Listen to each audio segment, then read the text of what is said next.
Hello everyone, I'm Sarah, and I'm here to talk to you about 3 picture book biographies from the 5 to 8-year-old range. And the theme that connects all these biographies is women in science. I've chosen 3 women, Ada Lovelace, Marie Tharp, and Jane Goodall, to explore this theme. The first book is Ada Baron Lovelace and the Thinking Machine. I think that Ada, like all the other women today, were told that they couldn't be scientists, that women couldn't be scientists. And what each of them responded was, yes, I can. And they all overcame society and people telling them that they couldn't do what they wanted to do and that they couldn't follow their dreams. Ada was a young girl who lived in the early 19th century or 1800s, before there was television, before there were cars, before there were airplanes. Ada wanted to create a flying machine, and Ada spent a lot of time creating mechanical gadgets, and she also, at a relatively young age, began reading mathematical books about math, and she had a math tutor because everybody recognized that Ada was good at numbers.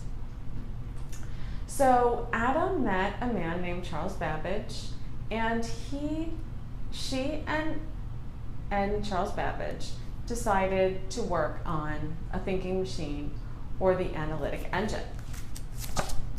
Now remember, this is before computers, and this machine did calculations. And what Ada did was she wrote the first computer program before there were even electric computers. So Ada not only pursued her dreams, she innovated or created something new, something that didn't exist before, that changed the world. Ada also lived at a time where, even though she wrote a paper about this wonderful thing that she did, she couldn't even put her name on that paper because she was a woman. So she had to put her initials. So if you want to learn more about this wonderful machine and how Ada created it and how she changed the world, you should go and find Ada Baron Lovelace and the Thinking Machine, written by Laurie Walmark and illustrated by April Shue. The next book that I want to talk about is about a woman named Marie Tharp. Marie's father was a cartographer. A cartographer is a map maker.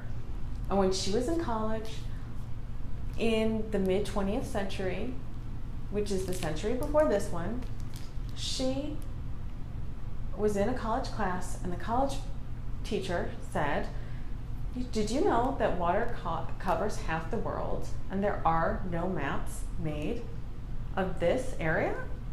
And she thought to herself, I think I could do that. And so she went out and she applied to jobs, and people said to her, "Women are bad luck on boats. Women are bad luck on ships." And she said, "Isn't that a silly idea? Aren't we scientists?" And so she went on to map the ocean floor. If you want to find out how she mapped the ocean floor, you should go out and get Solving the Puzzle Under the Sea, Marie Tharp Maps the Ocean Floor, by Robert Burleigh and illustrated by Raoul Calon. Lastly, I want to talk about The Watcher.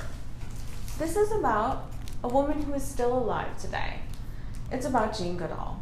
When Jane Goodall was little, she read about Dr. Dolittle, who could talk to animals, and she heard about Tarzan, who lived with the apes, and she decided that she wanted to live in Africa, and she wanted to live in the forest. So she saved up all her money as she grew up, and when she was old enough, she went to Africa. And she looked for a job in Africa, even though people told her women didn't go to Africa, even though there was a whole place where women lived. And what she did is she found a job with a famous scientist who asked her to go and watch the chimpanzees in the forest. So she went all the way to Tanzania, and she ate in the forest, and she slept in the forest, and she kept on watching for chimpanzees. Did she find those chimpanzees? Learn about Jane and her chimpanzees and her work to stop dangerous hunters called poachers who hunt chimpanzees, and her efforts to save the forest where chimpanzees live in this wonderful book called The Watcher, Jane Goodall's Life with the Chimps by Jeanette Winter. Thank you for your time, and I hope that these women and their books and biographies inspire you.